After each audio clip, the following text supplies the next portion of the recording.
Hey, everybody. Welcome to another episode of Crimes, Killers, Cults, and beer. and beer. It's still two crazy Florida men drinking beer and talking about true crime.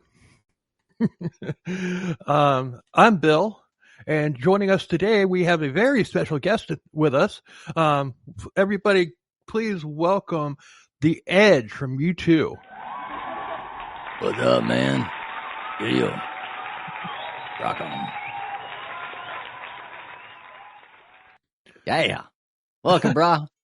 I had to do that. I had to do that. Yeah. Anyway, that's not The Edge. That's Paul. I forgot to wear my T-shirt today. Dang, man. So now, if you're listening on audio, Paul's got these round sunglasses on, and when we were doing like getting ready for the show, I looked down to do something, and when I look up, he's got them on. I'm like, whoa! And I'm like, dude, you look like The Edge from U2. Pretty bright in the studio today. So, and damn, your camera is making mine look like shit. It's time to upgrade, brother. Yeah, time to upgrade, man. Definitely.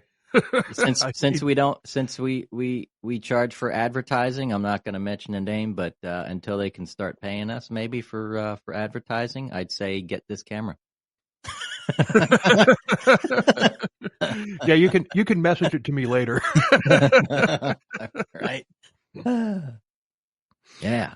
Either that or give us some free cameras, man. I'll say the name if you give us some free cameras, man. Give us some free cameras and stream decks. Damn right. Great. Hell yeah. So, anyway, if this is your first time watching, please click subscribe, like, share, comment, and follow wherever you listen to your podcasts. And we would definitely appreciate that. The YouTube page, I'm surprised I released last week's episode like today, and it's, you know, for the YouTube page being active for such a short time, I'm really impressed with the numbers that it has already. It's not much, but I wasn't even expecting that. I was expecting it to be like gradual or whatever, you know, like very slow, like a very slow build up and everything. But no, it's the that episode is doing really well. I mean, so it's that extra candy, you know, when people hear the show and they say, and we talk about what we're seeing, you know, people are like, what? I can't see anything. Now you can. Yeah, but the people that listen on the streaming platforms like Spotify or Apple or whatever, they're going to keep doing that. That's what they do. They might check out the video, but they're going to keep listening on their platform of choice. But YouTube has been this whole untapped resource that we've had for the past like almost, you know, going on 2 years that the show's been, you know, a thing. Yeah. So so it's just like, I'm so glad to have it up and running. Absolutely. So, Paul here has a podcast of his own. So tell him about it. So you can watch it on the YouTube channel. Just go to Conscious Radio Network on YouTube, or go to any of your podcast outlets and look for The Seance. We talk about metaphysical, mysteries of mind, space, and time, paranormal, everything that kind of boggles the mind and makes you say, huh? What was that? And but the metaphysical world is huge, man. It's kind of like your sunglasses. Yes. Yeah, absolutely. So, I have no more ado. Do you? I do not. Okay. Well, then, if there's no further ado, let's do the episode. Let's do it. So this episode, by the way, I'm just going to let you know, I mean, this episode, obviously, it's coming out when it's coming out, but we're doing a condensed version of it for a Valentine's Day 7-podcast collab, where each podcast is coming up with stories about relationships gone bad and it's for Valentine's Day. So this is ours. So we figure, I mean, the story's too good just to do the 15-minute episode, the little mini one for that. So we're gonna do a full length one, and we're gonna do the 15-minute one, which you won't hear until Valentine's Day. But still, we're killing two birds with one stone here. Bang. Yeah. This is a crazy one. We're covering the case of Mike and Dalia Dipollito. And it's a Florida case. Yay, Florida. So Dalia Dipollito is a woman who was sent to prison because she tried to hire a hitman to kill her brand new husband, Mike Dipollito. Happens all the time, right? Occasionally. Yeah. All right. Thanks, everybody. We'll see you next week. No. But you have to ask yourself, would Crimes, Killers, Cults, and Beer cover a typical open and shut wife tries to have the husband killed case just because he left the toilet seat up? Just don't answer yourself, because if you do, you might have issues. Yeah. But no, we wouldn't cover an open and shut case like that. We want more. We want crazy. We want batshit crazy. And this story is batshit crazy. And it goes down in 2009 in Boynton Beach, Florida. Now, yes. And it got some twists, too. Several of them.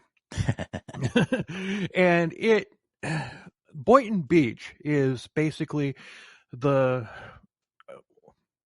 Well, I have that outlined in the notes. So we'll just get there. Sources for this is quite a few, because I had to put it, piece this episode together. And all that is interesting.com, oxygen.com, medium.com, the Discovery Plus episode, Sins and Secrets, season 3, episode 1, and ABC News. And random searches too, where, you type in a question and it gives you answers. And here on this show. Right. Yeah, we're now a source. Yeah. I guarantee you we'll be the funnest source of this. Mm-hmm. So Mike Dipollito was an ex-con who had served prison time. He had been released, but he was on probation for stock fraud. And it was a Ponzi scheme run by the mob, and what they were doing is selling foreign currency to people, but not delivering. In 2002, he was arrested and charged with fraud, and he served 2 years in prison, but he was given 28 years probation.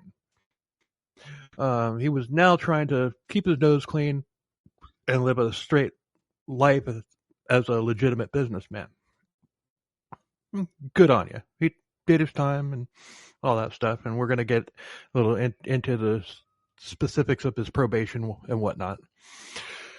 But, because 28 years, that's a long time to be on probation. Oh, yeah. Jeez, I thought 12 was long. Were you on probation for 12 years? No. Oh, okay. I knew somebody who was on for, I think, 12? It was like 12 or 13. I'm like, what? Man. Like, I didn't do a background check when I hired you, but... Don't worry, I just had one through the FDLE just a couple weeks ago for government work that I do. So I have to do that every year. Speaking of which, you're a member of the National Guard, and next year you're going to have to take some time off to go do your time with that. Yes. So yeah, unless we can get like a full month ahead on episodes, there's going to be even more episodes with guest hosts coming up. Oh yeah, absolutely. But Paul's not going anywhere. He'll be back. I'll be back. Just getting that out there. I doubt they'll allow me to do behind the scenes cuts or something like that. Here I am. Look at me. Yeah, here I am standing right next to this tank.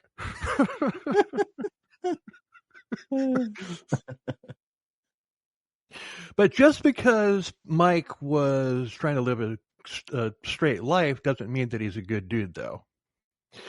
But he was pretty wealthy, and once he got out of prison, he started an online advertising firm that really took off. I want to know how he did it so I can do one. Right? And then CKCB would be the first client. Yeah. Huh. So Mike was born December 18th, 1970, and when he met Dalia, he was already married, although it wasn't a good marriage. Yeah, it wasn't a good marriage. It's not because his wife Maria was a bad person. She was an awesome person. It's just that he was a really shitty husband. Just takes one, man. Just takes one. Yep. So she stood by Michael even when he went to prison. You know, she waited for him, and she even stuck around when he cheated on her on more than one occasion, which, yeah, she should have just gone, but whatever. I mean, she must have loved him to stick around. Yeah, I think it was something a little bit more. We'll get to that. She was doing very well on her own. She didn't need his money. So, Maria would leave on business trips, and that's when Michael would sow his wild oats. One time in late 2008, Maria went on a business trip, and Michael went to one of South Florida's many strip clubs. And I think there's just as many strip clubs in South Florida as there are iguanas. Yeah. There's a lot down there. I lived down there for a couple years. It's crazy. Yeah, there's lots of places for men to blow their money at for nothing other than a pair of blue balls in exchange. Mm-hmm. The overwhelming majority of the time, you go to a strip club and the girl wants nothing to do with you. She just wants your money. Oh yeah. And you know what? More power to them. It's a good way to make money. So put a knife in that. Yes.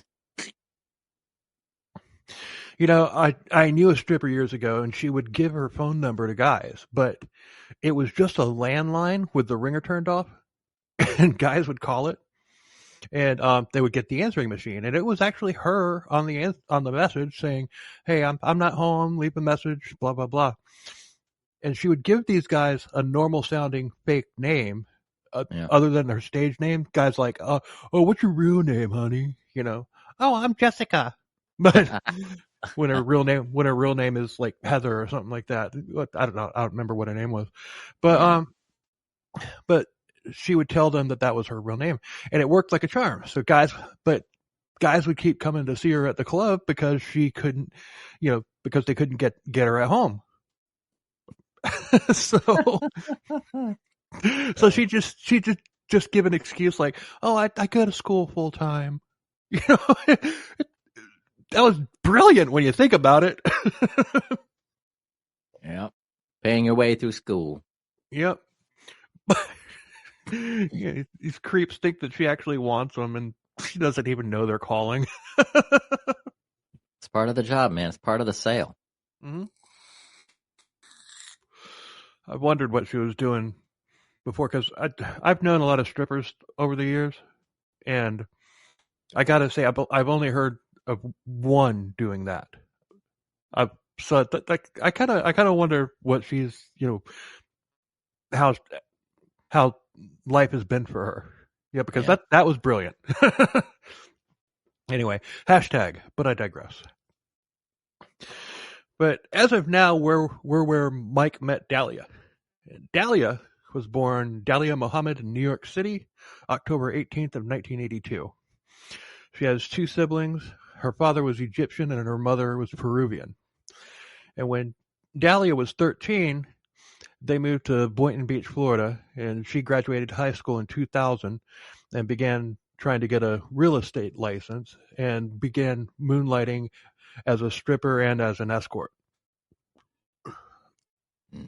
She was drop dead gorgeous as well. I mean, like, on a scale of 1 to 10, she's an 11. Wow. Yeah. Yeah. I mean, yeah, you Google pictures of her. That woman was, damn. She's Spinal Tap gorgeous. Yeah. Come in there.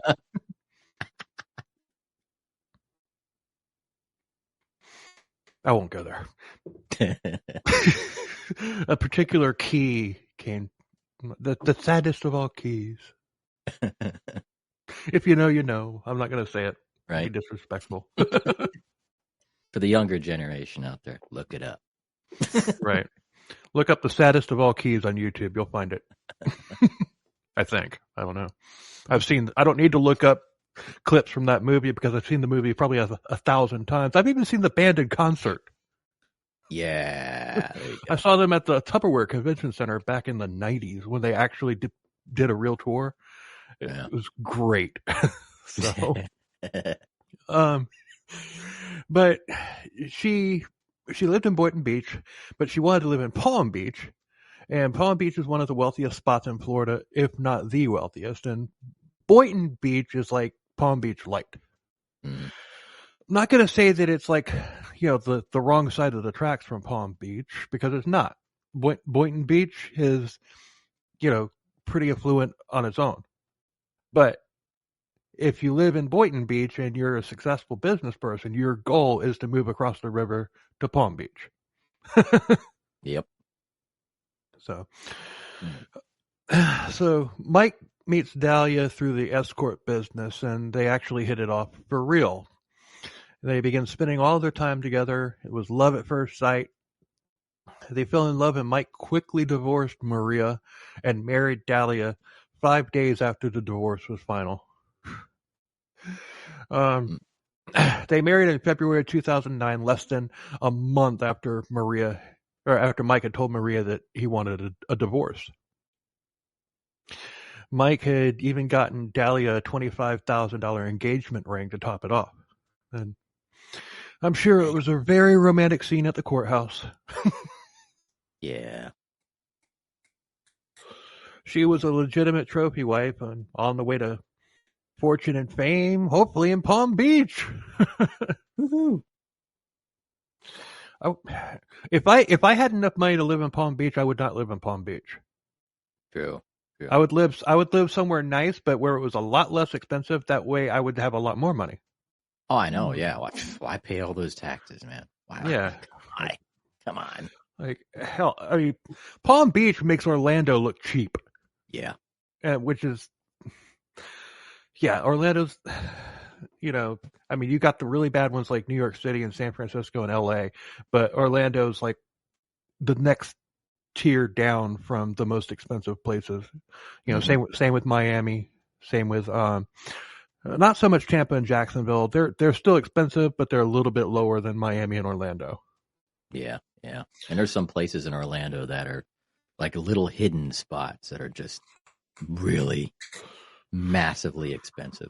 Oh yeah. But those are for the rich and famous. Right. And I know of a couple of them, but as usual, I'm trying to think of it and I'm just drawing a blank. I think Islesworth, and then there's some other places too that,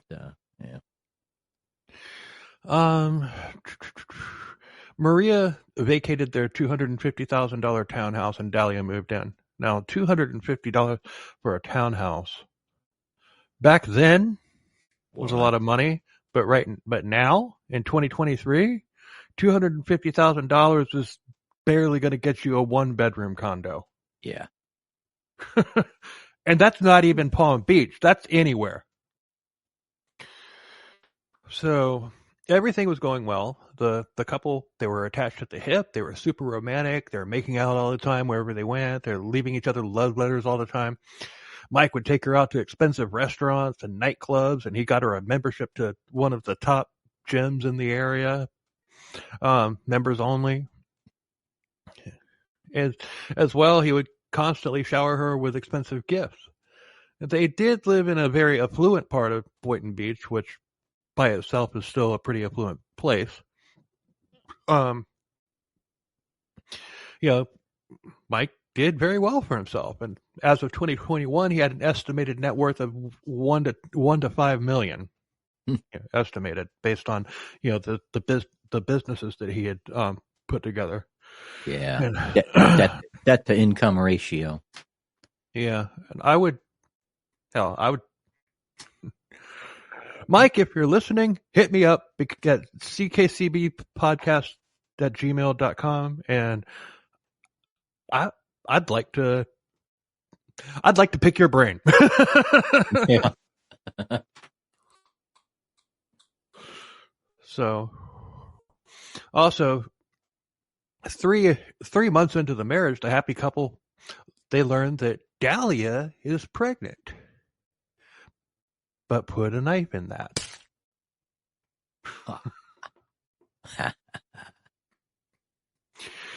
But as it never is, all was not well. One evening when Mike and Dalia were out at a restaurant, and on their way home, Mike gets pulled over, his car's searched, and he was suspected of drug trafficking, and they found a very small amount of cocaine in a pack of cigarettes that was in his car. This alone would violate Mike's probation, but Mike managed to convince the police that it was not his cocaine. Oh man, they all No, say that. it wasn't. Oh, it wasn't? No. Wow. Right. I didn't get that part of the whole story. See, I get educated too on these too. So. One morning, Dalia gave Mike a cup of coffee, and he quickly fell sick and was bedridden for several days. Fuck it. Put a knife in that too. Yeah, must have been Visine or something. Arsenic. Ooh. That's just my guess. It didn't say what was in it. In fact, this doesn't even really come up again until the very end. But police also received an anonymous tip that Mike was dealing drugs once again, and the police and Mike's probation officer showed up at the house with a search warrant and found nothing. As the weeks went by, the police showed up a couple more times and still nothing was found. And this was freaking him out. I mean, he's on probation, and if whoever was setting him up managed to plant something on him and it's stuck, he's gone. He's back in prison. Yeah. Yeah, I'd be asking the question. I was like, why are you guys showing up all the time? What the hell? Well, we got an anonymous tip. In July of 2009, because of the fact that Mike was freaking out about this, he's like worried if he's going to get sent back to prison. He transferred the title of his house to Dalia to protect himself in case he got arrested. But unbeknownst to Mike, it was his loving bride who was attempting to frame him. So, who would have seen that coming? A stripper / escort magically falls in love overnight with a very wealthy man who is 12 years older than her? I'm not saying that a 12-year age gap is a red flag when he's 39 and she's 27, but it is under these circumstances for sure.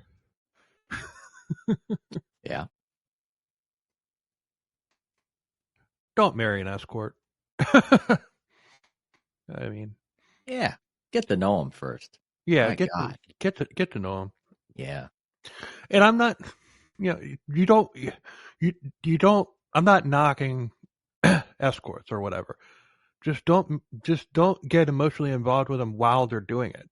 I got no. If I wind up talking to a woman or whatever, and find out, oh, I used to be an escort when I was younger, or whatever, hey, no problem. You're not doing it now. Or you meet the escort when she's not at work. That too, but I don't want to share. Exactly right. Does a truck driver want to come home and drive his car around town? No. Does a chef want to come home and cook dinner? I sure now wouldn't. I was cooking all day. Man. Does a prostitute want to have sex when she gets home?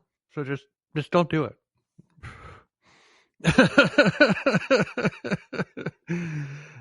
But wait, after they've left that lifestyle behind, sure, more people are people. I made a lot of stupid decisions when I was younger, and but anyway, I'm just gonna shut up before I dig myself into a hole.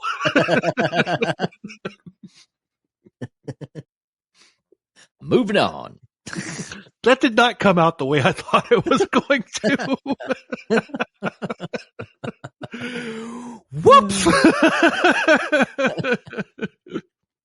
Well, that's what makes this show interesting. Stay tuned. Indeed. August 5th, 2009, Dalia was at the gym that morning, as normal, when she got a phone call from the Boynton police sergeant, Frank Ranzi. Yeah, and that screams Italian to me. Yeah. But he told her that she needed to come home immediately because something had happened. When she got home, she was told that her husband, Mike Dipollito, had been murdered. And she broke down into hysterics and just bawling. And she was so hysterical, she wouldn't even let the cops get a word in edgewise and everything. And news crews were on site, and the area was closed off with crime scene tape. And there's video of this exchange, and we have it. Roll Dalia 1. Old Dalia 1. Listen, we had a report of a disturbance at your house, and there were shots fired. Is your husband Michael? Okay, I'm sorry to tell you, man. He's been killed. He's been killed, man. I'm sorry. No, he's not. Listen. No. Try to calm down. No. Listen, right now, we need to get you to the station. No. We need to get you to our police station. I want to see him. I can't let you stand, man. We have to do our job. Crocodile tears, if you ask me. And I don't know if you noticed this, but right before the officer said killed was when she let out the first shriek. Yeah, just before. Like a split second before. We don't need to play the thing again. If you want to go back like 15 seconds or whatever, pick up it, just listen. Mm. So, but it was definitely, she premature, vocalized. Yeah. She definitely prematurely let that out before he even said anything. It was like, it could have been something else, Right. I mean, he stabbed, or a dog bit him, or right. But like Anvil fell on his head from the third story window. Yeah. So they told her there had been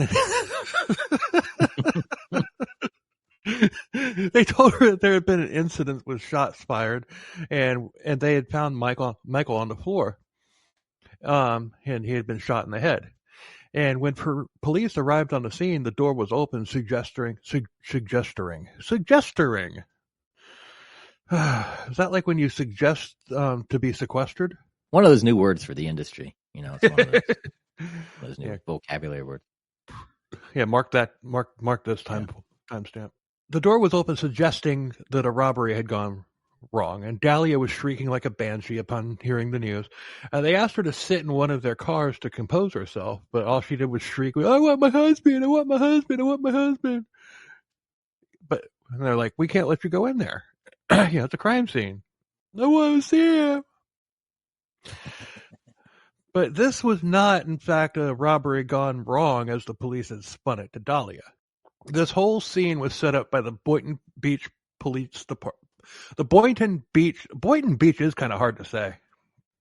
Yeah. Depends on the time of day. And and if you're drinking beer while trying to say it while doing a podcast.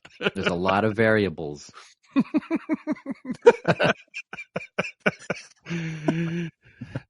But this whole scene was a setup by the Boynton Beach Police Department.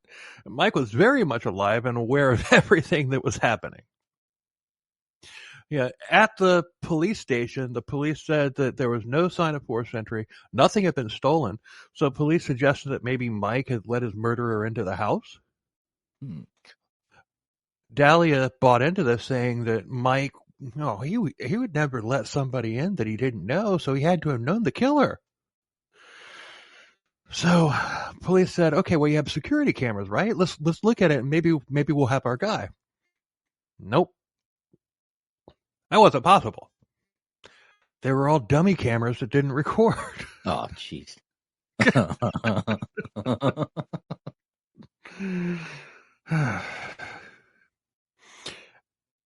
I don't even believe that. I don't believe they had dummy cameras. If you can afford to live where he lived in Boynton Beach, which is like Palm Beach Light, you can afford working security cameras. Yeah. Yeah, I mean, I call BS on that. There's really, come on. I even have security cameras, and I don't even live nowhere close to a ritzy area like that. yeah. So police asked Dalia if she had any idea who this guy could be and why this guy would want to kill Mike. Dalia said there's several people she could think of that would want him dead. So Dalia brought up his fraud charges. Mike had to pay $191,000 in restitution to the people that he had ripped off. And by the time that Dalia had met him in 2008, because of the success of his advertising firm, he had about half of it. And Dalia was well off as well. I mean, she was, 11 on a scale of 1 to 10, and she worked as an escort. So, of course, she's going to be making money. Yeah. Not to mention the money that she made at the strip club.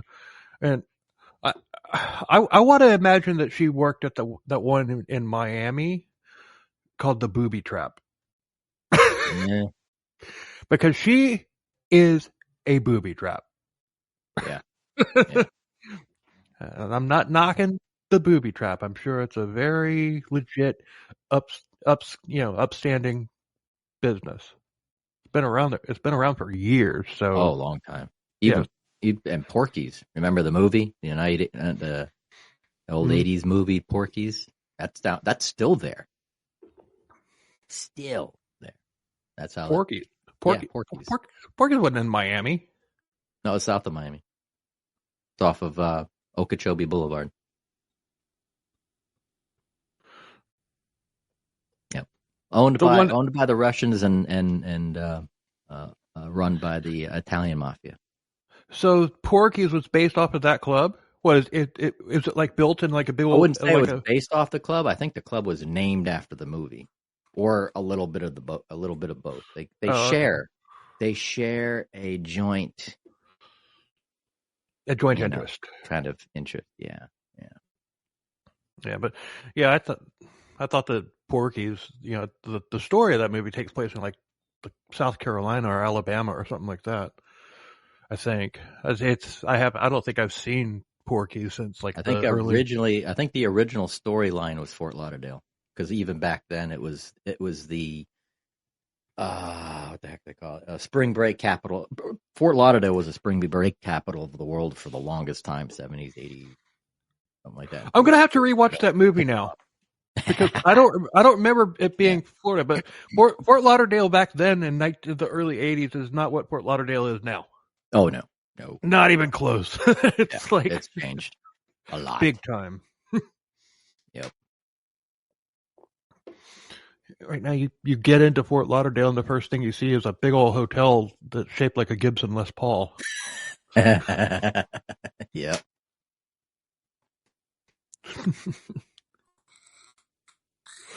It's the Hard Rock Hotel and Casino, right off the turnpike, and it's if you haven't seen it, people, look it up and look for video of it, because that thing lights up at night and it's freaking incredible. Yeah, so that's a cool building. Yeah, when Eddie Van Halen died, they had it like alternating colors with like red with like black and white stripes and everything. Like Eddie Van Halen's guitar. Yeah. It was really cool. They could change up the designs on it. Yeah, just if you're not familiar with it, just that's worth a Google, because it's incredible. Wow. And it's got to be it's huge. It's a huge building, and it just sits up. It's not part of like the downtown like skyline or anything. It sits by itself, and it's just there. That's the only thing that you see. Yeah. And then a few miles up the road, there's the Dolphins Stadium, and those are the two highest buildings in that entire area. If that tells you anything. Obviously, the hotel's a lot taller than the Dolphins Stadium, but although I would imagine that a lot of losing happens in the casino more so than happens in the Dolphins Stadium, especially this year. Mm-hmm. Anyway, hashtag, but I digress. How the hell did I manage to work the Dolphins into this? Oh, it's South Florida. It's South Florida. Yeah. All right. So not necessarily a digression. It was related somewhat. So Just a little bit. a little bit. Where the hell was I? Okay, he had half the money. Dalia was Dalia offered to pay the other half of the restitution so that he could be taken off probation, so that they could live happily ever after. So they did, and Michael scheduled a court date to pay off the debt. But around that time, keep in mind, this is Dalia's story. But around that time, one of the mobsters started hitting Mike up for money and threatening him, and the restitution money was gone. You know, Dalia suggested that the killer could have been a mafia hitman, but she wasn't sure. Dun,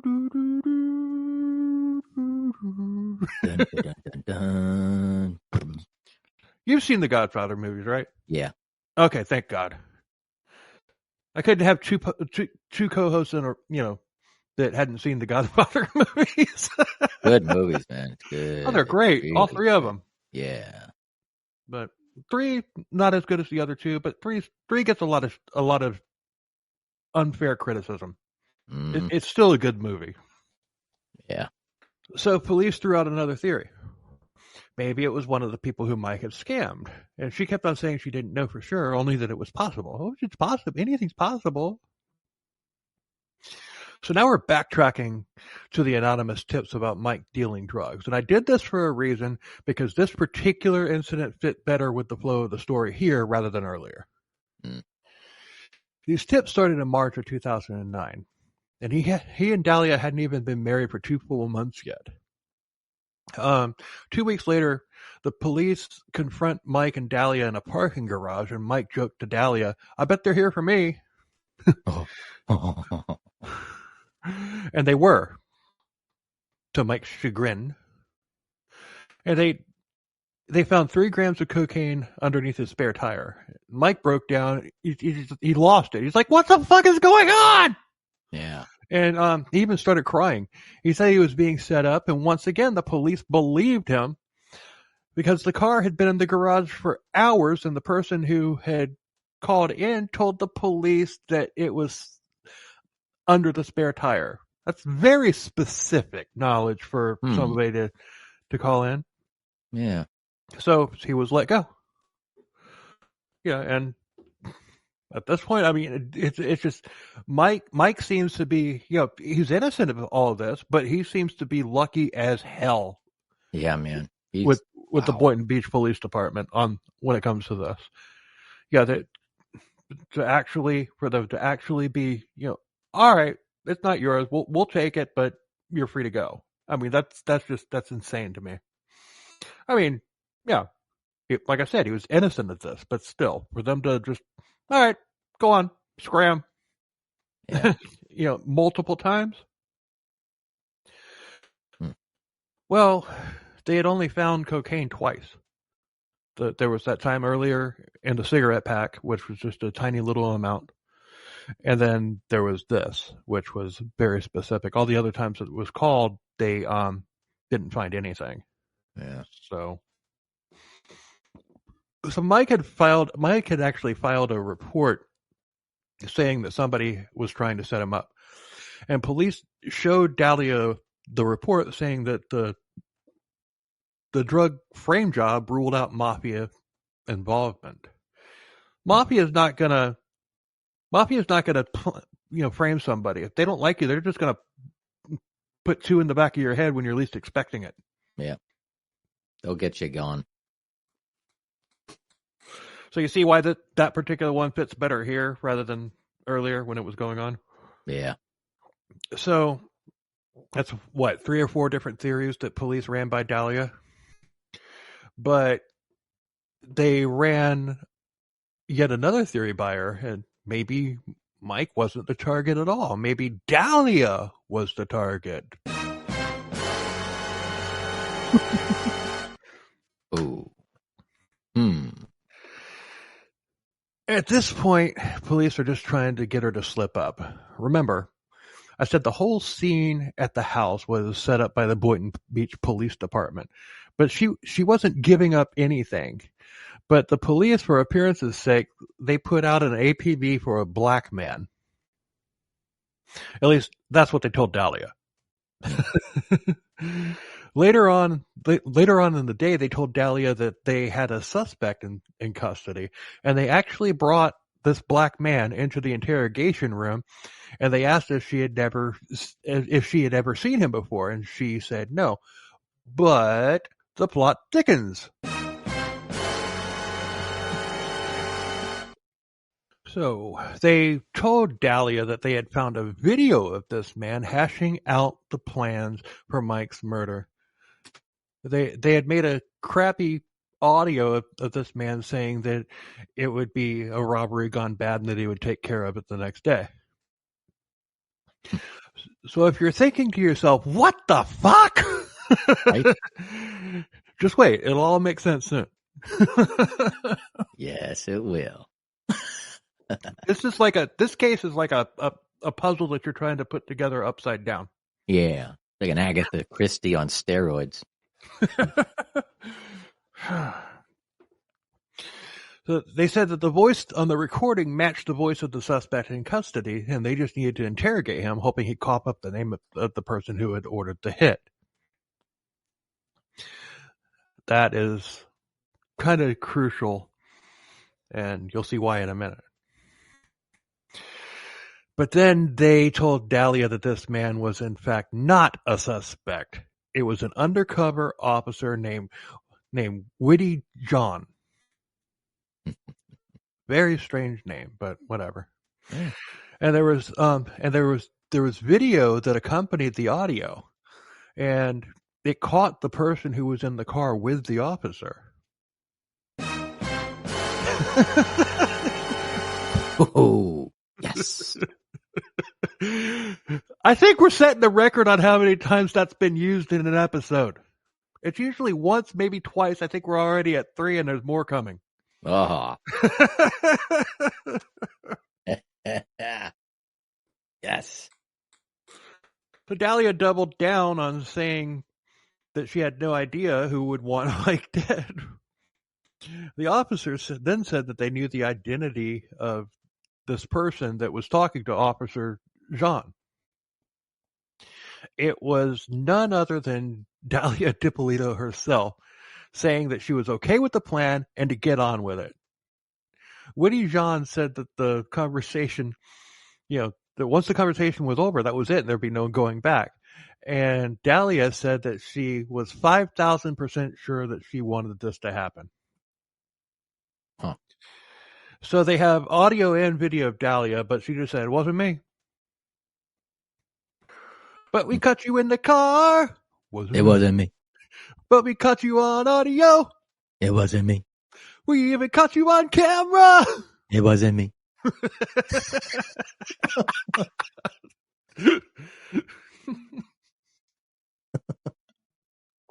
So the officer dropped yet another bombshell on her. The crime scene at the house was staged, and the detectives had been, the detectives had been in this case knowing full well that Dalia was in fact the guilty party. But prior to all this, an ex-boyfriend of Dalia's, Mohammed Shihad, yeah, something like Shihad. Yeah, Shihad. Shihad. I had a Team America World Police moment flashback there. That's all that was. Where they're in the little cantina scene, which is a nod to the Star Wars. They're like Jihad. Oh yeah, that's what that was. I wasn't making fun of anything or anybody, but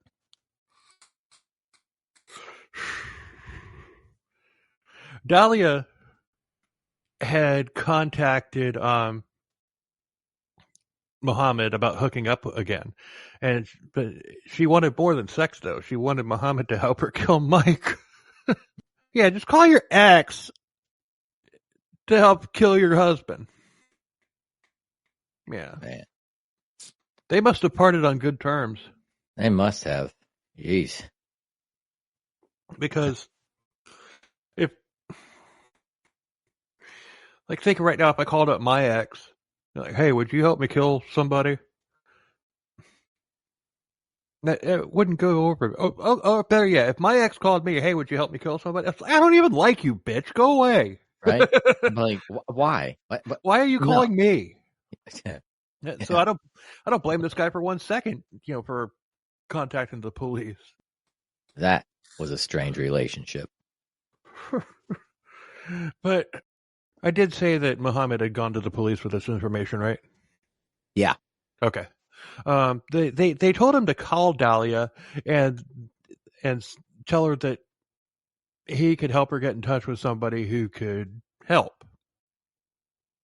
And he did. And he said that the hitman would be calling her later that day.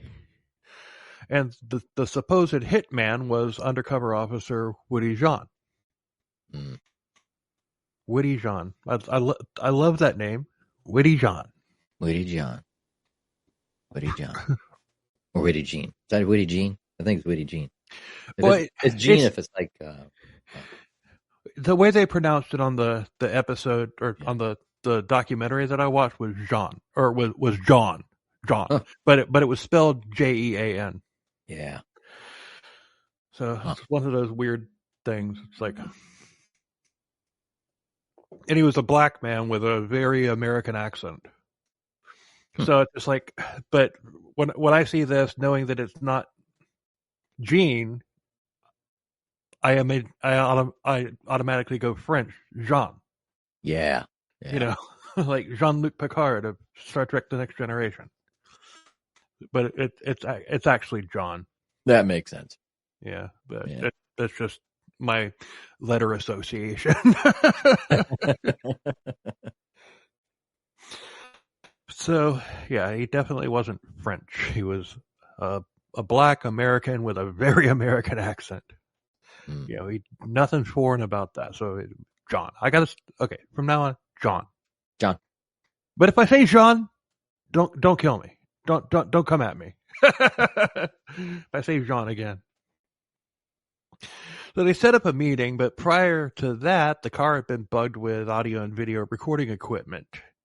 She agreed to the price, which was $7,000, and to the plan. And John told her to be out of the house by 6 o'clock in the morning so that she wouldn't be there when he did the deed.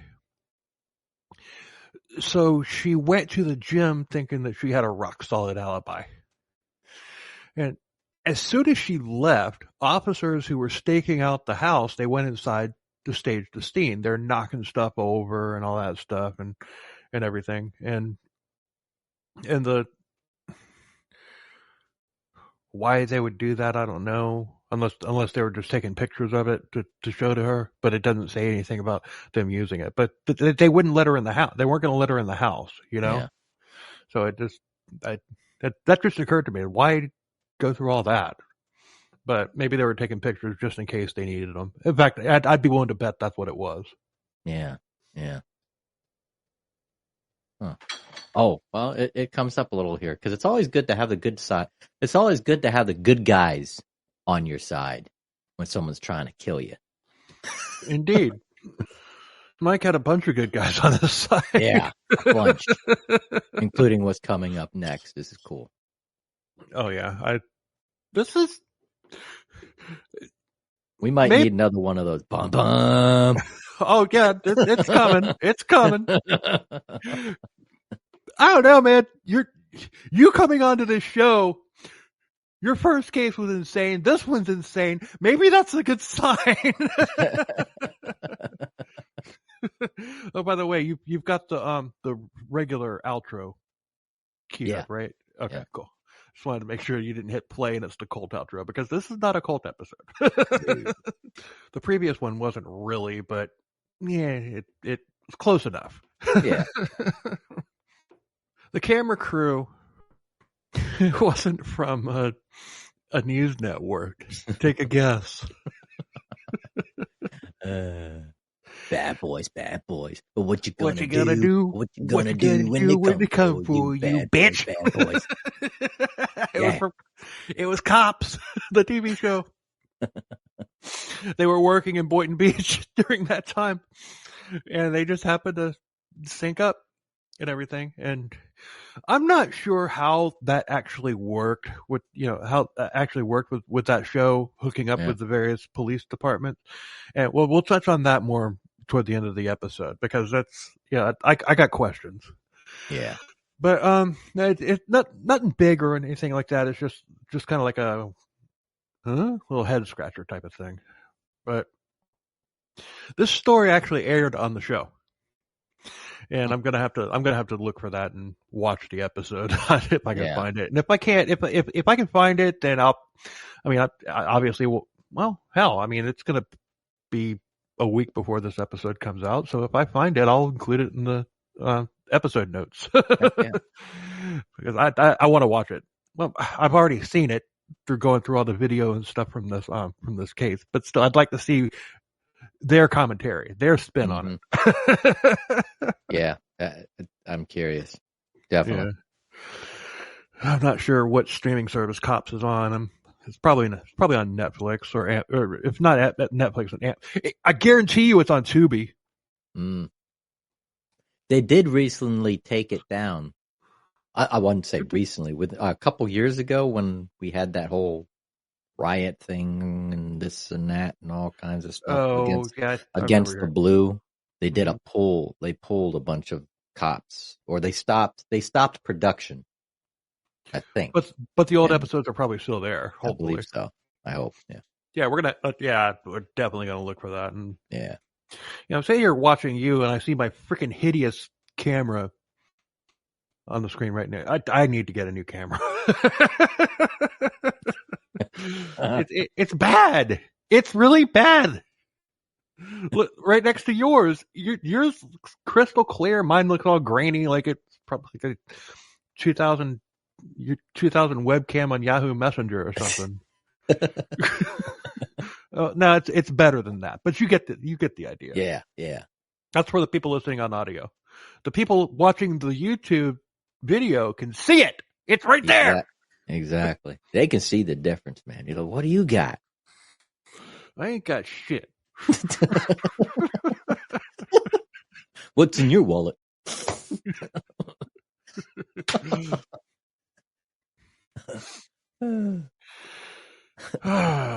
So, anyway.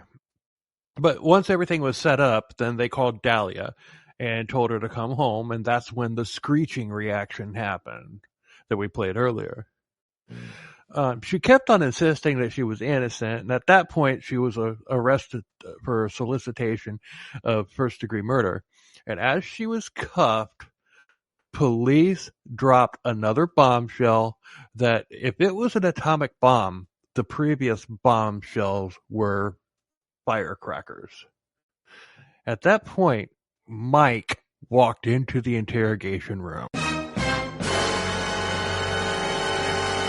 So Mike had been watching the whole time from behind the two-way mirror and listening, and he was shocked and he was pissed, but he did maintain his composure. And Dalia freaked out, acting like she was glad that he was alive. Go ahead and roll Dalia 2, but turn it up, because when you accidentally hit it a minute ago, it seemed a little low. Oh my God. He's alive. Come here, please. Come here. Mike, come here. Come here, please. Come here. Why not? I didn't do anything to you. Mike, come here, please. Come here. Okay. Mike, we'll take her back to booking, please. Come on. Just it gets even more insane, which we're going to get to shortly. But it's like, yes, she was taken to the county jail, and the whole thing was filmed on Cops. And the whole time she kept repeating, "I didn't do anything. I didn't do anything. I didn't do anything. I didn't do anything." I mean, she must have said that on the footage that's there over 200 times. Over and over again. And all the proof is there that she did. All the proof is there. It's just like, I'm sorry. If I ever committed a crime and there's that much freaking evidence, you got me. I know. Give up. Just give up. I'm done. You got me. Give up. But she even called her mom from jail, and she was still, I didn't do anything. But her mom had seen the footage too, or at least she knew about it. And her mom kept saying that she couldn't help her. Like, I can't help you. And she didn't even get pregnant either. That was just a lie that she told Mike initially. But while in jail, she called Mike, and we do have a snippet of that. Roll Dalia 3 and be ready to turn it up a little bit if you have to. Hello? Hey, it's me. Yeah, what's up? Nothing, Mike. Can you please come here? Hey, listen, man, I don't want to fight with you. Honestly, I can't help you. Mike, Don't you understand what just happened? what they're saying is not true. How is that possible? Like, I'm sitting here. It's not true. It's not possible. You wouldn't even give me 2 minutes to talk to you, but it's not possible. What they are saying is not true. How in the hell did I hear it and see it? I heard what you heard. It's not true. I heard what you heard, and I saw what you saw. Everything they showed you, they showed me. And how is it not? How are you telling me that? I It's am not giving you my word that it's not true. Wow. What do you, I couldn't help you if I wanted to. Like, please, I need an attorney. Can you please help me? It's not true. Your brother was here, and I spoke to him. And he's going to go talk to your mom. I called them for you already, right? So everybody knows where you're at. I took care of it. I know that. I need your help, okay? This is not true, okay? This is not true. I heard Dalia, too. Like, how do you explain what I saw and heard? Like, I am limited on my phone call. You know more than anybody. It's not true. Just so I can talk to you. What did it say? I saw it. I heard it. I saw what you saw, and I heard what you heard. Okay, what the f***? You said you wanted to have me killed. I heard that. It's not true. That is not How is it not true? Can you believe that? I heard your voice. How can you believe it? That isn't the point. I heard you say it. It's not. I heard what you heard, and it's not. What did I hear then? I heard you say I heard the tape. Okay, I heard the tape, and I saw pictures, and I saw the whole 9 yards. I saw all of it. So why would you meet a black guy in a parking lot? Explain that. I'm sitting here on the phone. I will tell you when I see you in person. Please. I can't come there anyway. I'm not allowed there. That's not true. Who said that? That's not true. I don't know what you could tell me, even if, let's pretend, I said, oh, it's all better. I can't, they're charging your ass. Don't you get it? Man, nothing's true to her. Nothing. No, it's not true. It's not true. It's not true. And it just goes back and forth over and over again like that for like 10 minutes. Wow. Yeah, I just got a snippet of it, but it literally is just that. It's like what you just heard 4 more times. Yeah. and it's like, no, it's not true. It's not true. I mean, I wanted her to say they must have staged lookalikes with somebody that looks just like me. Yeah. It's what could you possibly come up with? Not only was there audio, there was video with her face in it, but yep, that's not true. But put a knife in that. Because that comes up later. I mean, it's just so, oh my God, the story is so, this stupid bitch. I mean, it's like, what in the actual hell? I honestly want to know, I wish he had gone down there. Because everything would have been recorded. Because remember, she said, if you just come down here, I'll tell you everything. I want to know what she would have told him. Exactly. What's everything? What is everything? Yeah. What did the police miss? What? Yeah. Was that not everything? That's more than enough. Oh my God. Oh man. What a stupid bitch. I mean, but I've said it on this podcast a million times. My favorite cases to cover are the ones where the bad guys are, or in this case, girls, are just stupid fucking idiots. Yeah. And usually I sit there and laugh at it, and I'm laughing and everything, but at the same time I'm fucking infuriated, not because of the fact that, what she did and everything was wrong. Obviously, yeah, but I'm a true crime podcaster, so that doesn't affect me. Yeah. But what is infuriating about this is the fact that she thinks that despite all of the fucking evidence right there, she thinks that she is right and that everybody's going to magically believe her and everything. She's yeah. She's got to be absolute cognitive dissonance. Yeah, she's got to be. Oh man. Maybe she should have worn lemon juice on her face. Yeah. Do you get that reference? Yeah. That's the case where the cognitive dissonant. All right, help me out. Cognitive dissonance. That's where that originated from. These bank robbers thought that if they put lemon juice on their face, that it would distort their image on the video camera. And that's legitimately where that originated. But Mark from Mental Illness Theater, or Mark and his wife Gina on Mental Illness Theater, they did a whole episode on that particular case, plus how cognitive dissonance became a thing. It's really good. You all should check it out. Hello, I'm Mark. I'm Gina. And together we are Mental Illness Theater. Or at least we try. We try to survive it. We're the hosts of The Worst, a podcast where I deep dive horrible subjects and tell the story to Gina.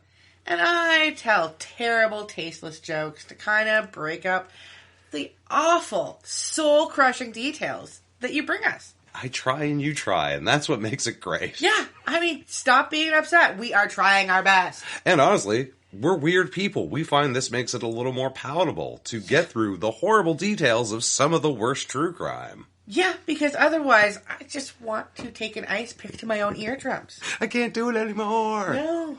So if you're the type of person who finds, Weekend at Bernie's the most hilarious movie ever, we might be up your alley. Give us a try. Absolutely. Just look for Mental Illness Theater on Apple Podcast, Spotify, Stitcher, or whatever platform you happen to use for podcasts.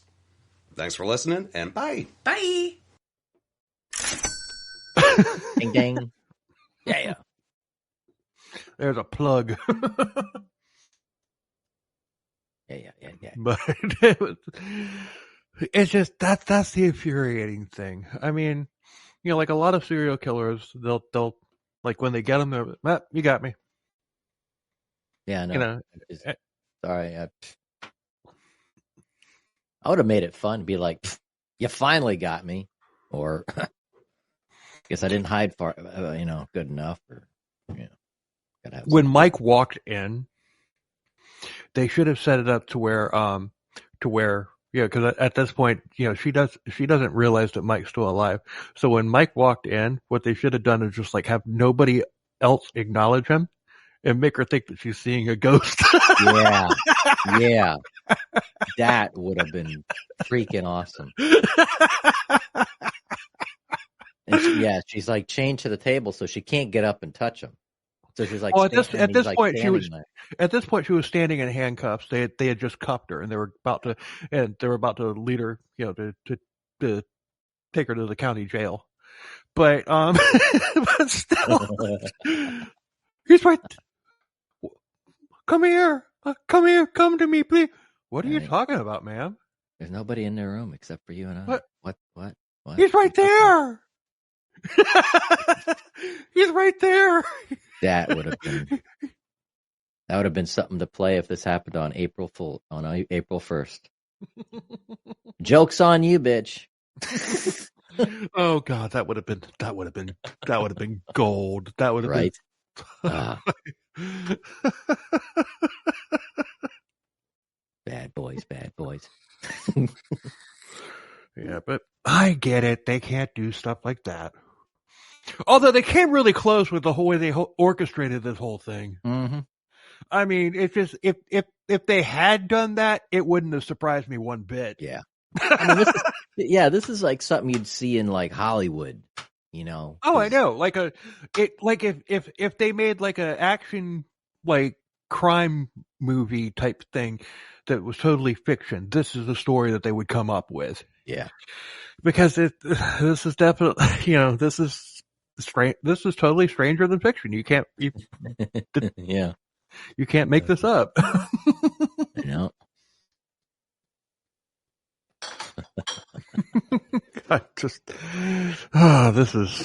This case, man. Honestly, I didn't know much about it. I didn't know anything about it at all until I started getting into true crime. There you go. I admit that. And heck, I didn't know nothing about it until about 40 minutes before the show. I was all into it. Still am.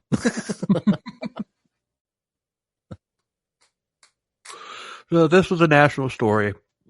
It was huge, and everybody except for me and you was eating it up. Yep. But they still didn't positively know who had planted the drugs on Mike.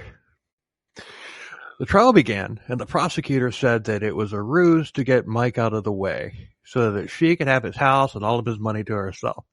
And the video evidence was played in court.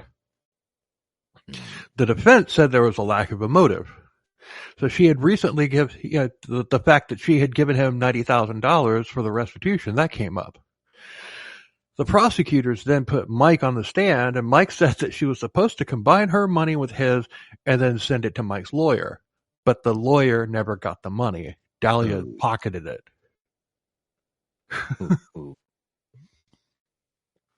And I'm sure they had the lawyer on the stand too to confirm that. Yeah. But the defense said that the real perpetrators was whoever had planted the drugs, to which the prosecutor said, nope, Dalia did that too. Nice try, though. Yeah. Here's your gift basket for showing up. Door prize. Door prize. That's what I was looking for. But the defense then threw the most ridiculous Hail Mary pass of all.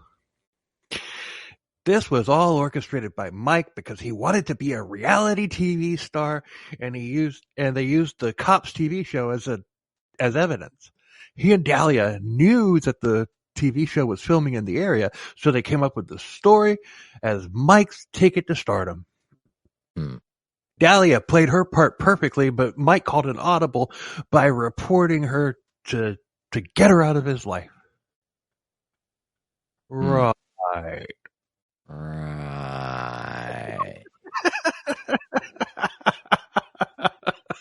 Damn. Isn't that the most fucking ridiculous thing that you've ever heard? Man. This guy's got a freaking very successful advertising firm. You think he wants cameras in his face the entire fucking time? I'm a reality star person, yeah. No, he didn't. Fucking stupid. I mean, it's just like, I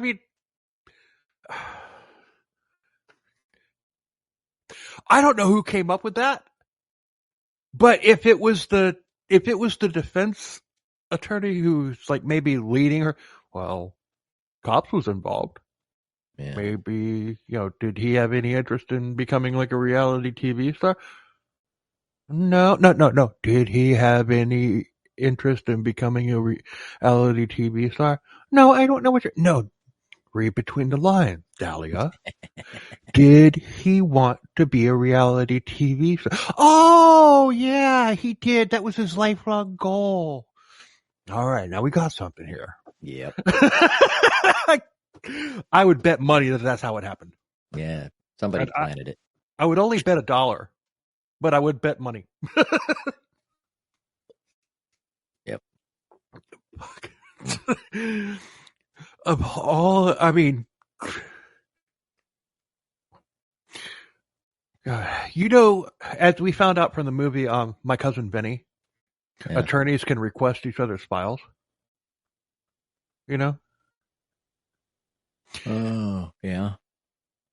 Yeah. If I were the prosecutor, I would have requested the file, saw that in the notes, and at that point, I would have brought out a roll of tinfoil. And I would have been like, and after the defense presented that, I would have been like, if I was the prosecutor, I would have been like, and if any of y'all believe that, make yourself a hat out of this, and like threw the roll of tinfoil on onto the table.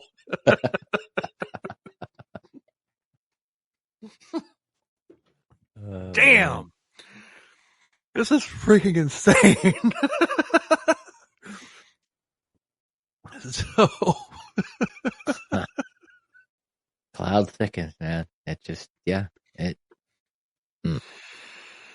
But that's what makes this show good, is when we have stuff like this, because it makes people think, I don't know, this makes us freaking crack up, and it makes our listeners and viewers go, yeah, man. Yeah, but we're not, it's just, we're not like forcing the issue and like, oh, we got to make people laugh. It's just like, no, what's happening is just, we're illustrating absurd. We're illustrating absurdity by being absurd. Yeah. But you know what the result of that was?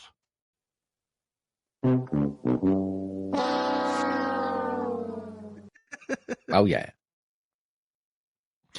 So the defense, at this point, they're grasping at straws. They brought up Mike's criminal past, saying, oh, you can't trust anything. He's a criminal. He's a liar. So both sides rested. The jury deliberated for just 2 hours. Just 2 hours. And the verdict, you want to call it? Guilty. Guilty. For solicitation to commit first-degree murder. She was sentenced to 20 years in prison. And when the judge was reading out the sentence, he everything about this, it just reinforces the point that you are pure evil. Yeah. and yeah, I mean, Mike was happy with the verdict. And he said that he was 5,000% happy with it, which of course was a jab at Dalia, who, as you remember on the video when she was in the car with Officer John, said that she was 5,000% sure that she wanted to go through with it. Yeah. Yeah. Reciprocal. Yep. So she appealed the sentence. And it was changed to, she was sent into house arrest, pending a new trial. She had to wear the ankle monitor and all that stuff. And during that time, she started writing a cookbook. Man, I'm not going to buy her cookbook. I don't even know if it made it to print. I bet you it was something about crock pots.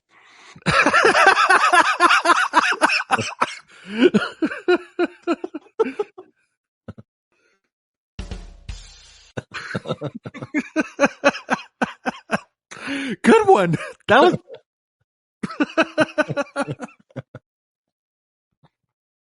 So, I'm serious. I gotta imagine, because I don't know. She was pretty creative with coming up with some of the bullshit, but that she came up with. But as far as her recipes and everything, you could probably go through the pages of her cookbook, and it would be like just copy and reworded from recipes that she found on Google or something. Yeah. Yeah, from Martha Stewart's collection or something.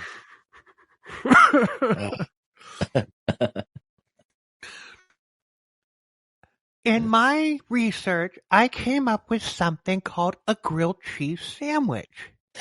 Now, me, in my highly privileged life, I have never had a grilled cheese sandwich. And I think that I think that it was a really good thing. So I tried it, and this is my take on it. You simply take 2 pieces of bread, butter them on the outside, put a piece of cheese on the inside, and then put it on a flat surface on a heated element. Let it cook for a couple minutes, and then flip it. Let it cook for a couple more minutes, and you even have you have a nice tasty sandwich.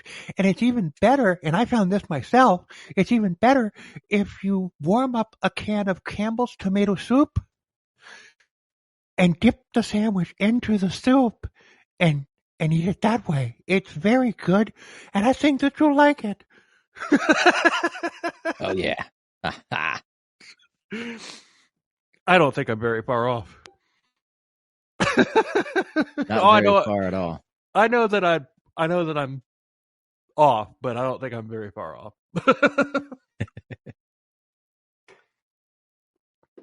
Although a grilled cheese sandwich with tomato soup, it's good stuff. Yeah, that is good. Heck yeah. Tomato soup and grilled cheese. Man. Yeah, it's good stuff. So, in 2014, an appeals judge said that Dalia's case was handled improperly. And in 2016, she was tried again. That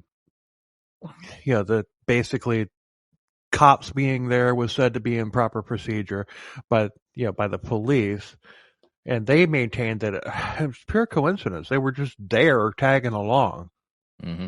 And that's what I was talking about before when I was just like, I've got questions because I don't know how they coordinate like that. I don't know. Are there contracts signed? Just the right timing. And for the fact that the police already knew. The police got the tip. Right. Hey, someone's about to kill this guy. How are we going to intervene? But it was basically accepted that the police did nothing wrong because it's coincidence that cops happened to be there. I guess okay. Cops being there. I mean, cops being there was a coincidence because of the fact that they were already there and tailing the Boynton Beach Police Department around. That basically made, that's how they. It was coincidence that they were there and this happened at the same time. That's the coincidence. Yeah. That's what put the cherry on top of this sucker. Right. Was it's just a incredible coincidence. Because technically, I mean, aside from the reality television production, it was I wouldn't say a stakeout, but it was a law enforcement setup. It was they got the tip, they set up, boom, and you're producing a show? Come on in. Yeah. Why not? We'll use your feed as evidence. Yeah. So, and they already had the cast. They probably had the production cast there. Like, oh well, great. You already got the cameras. We got the, Yeah. So so setting this up to film it didn't cost the taxpayers any money either. Exactly. Yeah. Yeah. I freaking love this story. I hate it and I love it at the same time. Right. So for as far as like the improper procedure type of thing, a prospective juror had admitted that she had read that Dalia had tried to poison Mike. So that, okay. But she was a prospective juror. She did not get picked for the jury. But that was probably the defense team working their magic. Well, he said this. Yeah. Well, at that point, you request a change of venue. Mm-hmm. If you're doing your job right, you would request a change of venue at this point. But they didn't do that. So the second trial had a hung jury, and a new date was set. And she was still on house arrest, and she got on prison tender and found herself a boyfriend. Actually, she wasn't in prison. She was just on house arrest, so that probably wasn't prison tender. That was probably just regular tender. Yeah.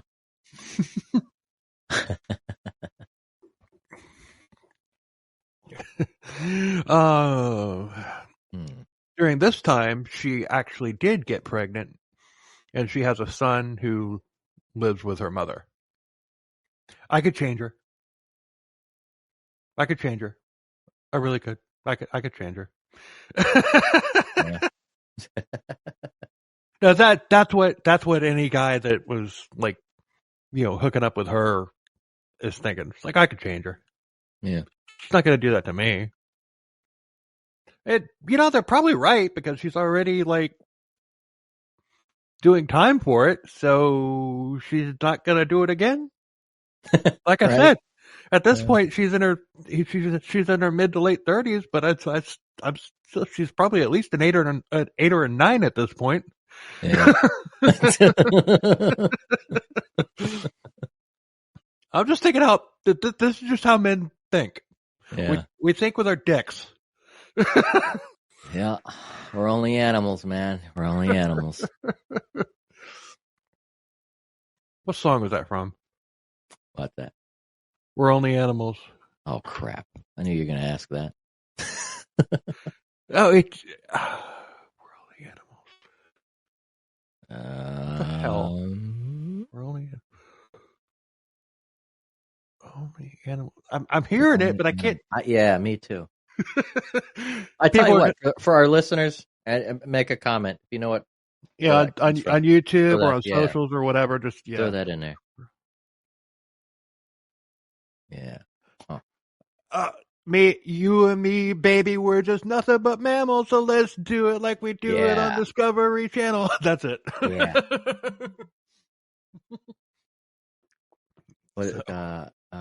Something gang. Something gang. That I couldn't tell you. Yeah. Yeah. Comment. Yeah. Just comment. Definitely. Yeah, you can let us know that. We figured out what the song was. You can let us know what the Sugar Hill Gang? No, it's not Sugar Hill Gang. No. That's a hip hop band. Hey. Crazier shit happened. Yeah, I'm not. Fuck it. I'll Google it. Let's see. What's the name of that song? I don't know. Hold on. Do it like they do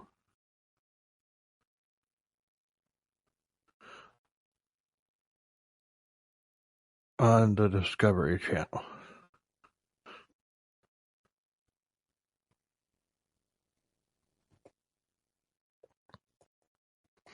The hell? You weren't far off. It's the Bloodhound Gang. Bloodhound Gang. Okay. I knew it was gang something. Yeah, you weren't far off. So like sorry, gang. What the hell? Yeah, sorry for black. You weren't far off. The song is called The Bad Touch. What? Man. Hold on. Hold on. I got. Hold on.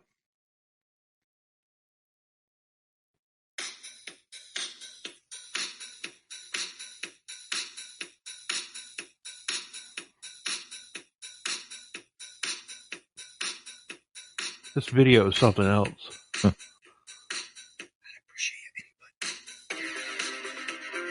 That's it.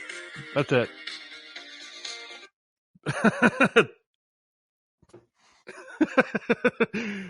The Bad Touch? Yeah. That's not a very good... But the song was a hit, so who the hell am I?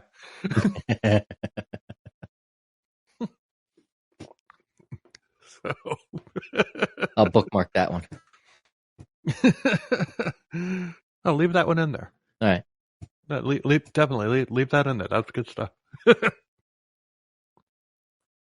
Yeah. Add some nuances into the show, man. Yeah. So in 2017, the third trial concluded and she was sentenced to 16 years in prison. Her attorneys, were trying to get this case to the Supreme Court, but they refused to hear it. And the attorneys are still clamoring to get her released and everything. She's at the Lowell Correctional Facility in Ocala, Florida. Oh, I know where that's at. I do too. Yeah. It's a long way from Boynton Beach. Mm-hmm. Out in the And middle of nowhere. and a little bit farther than Palm Beach. That's right. So Mike is keeping on, doing his job, keeping his nose clean. He still hasn't paid back his victims, so he's still on probation, but he's working on it. But at least he's still alive. And he's found a new wife as well. Hopefully he didn't meet her through an escort service. Yeah. Hopefully he learned his lesson. Man. I saw pictures of her. She's younger, so he definitely has a type. Yeah. Drop dead gorgeous. I couldn't tell if she was black or Latino, but either way, she's drop dead gorgeous. Yeah. She's either Latino or light skinned black. So she's dark skinned Latino or light skinned black, one or the other. Yeah. So yeah, she's gorgeous and honestly, I hope he's killing it. I hope he's killing it in life. I hope everything's going well for him. I hope he's I hope he's happy. Because it's just because you fuck up when you're younger, you get a chance to redeem yourself. He served his debt to society, as far as the prison term, and he's working on getting the money together for the to pay the restitution. So it's just more power to you, Mike. And like I said, if you're listening, hit me up, ckcbpodcast@gmail.com, because I want to pick your brain. Yeah. Yeah. And I think we want to get the real story. No. I want to know how to start a successful online advertising firm. That too. Yeah. We need some marketers, man. Marketing gurus. Yeah. And for him to just decide when he got out of prison, it's just hey, this is what I'm going to do. And then he turns around and does it. Yeah.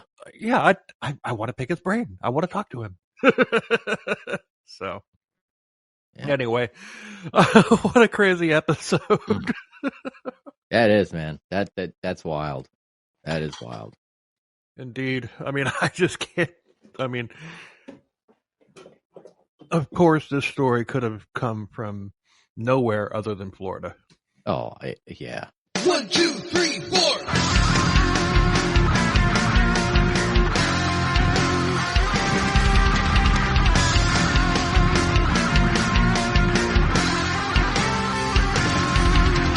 Way down upon the stormy river, far, far away.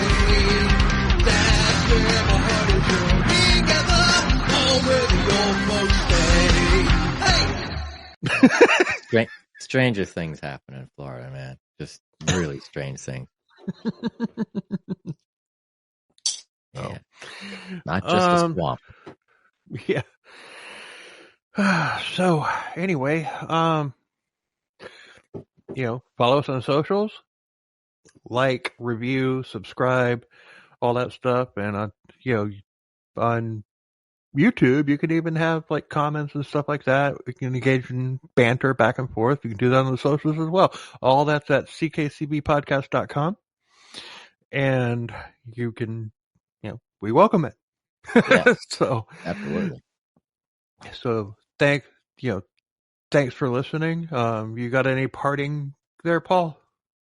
Like, share, comment, hit us up, and definitely, follow up, listen to us wherever you listen to your podcast, Apple, Spotify. Absolutely. So, YouTube. YouTube. Yeah. That's a new thing. So new co-host, new platform. So don't forget to go check out the website streaming below if you're watching, www.ckcbpodcast.com. Yep. And I'm going to have that updated, shortly. Maybe not tonight, maybe tomorrow or Sunday or something. But I will get that done shortly. I'm talking to you there, Paul. I will get that done shortly. So, yeah. Until next week. Later. Later, alligator.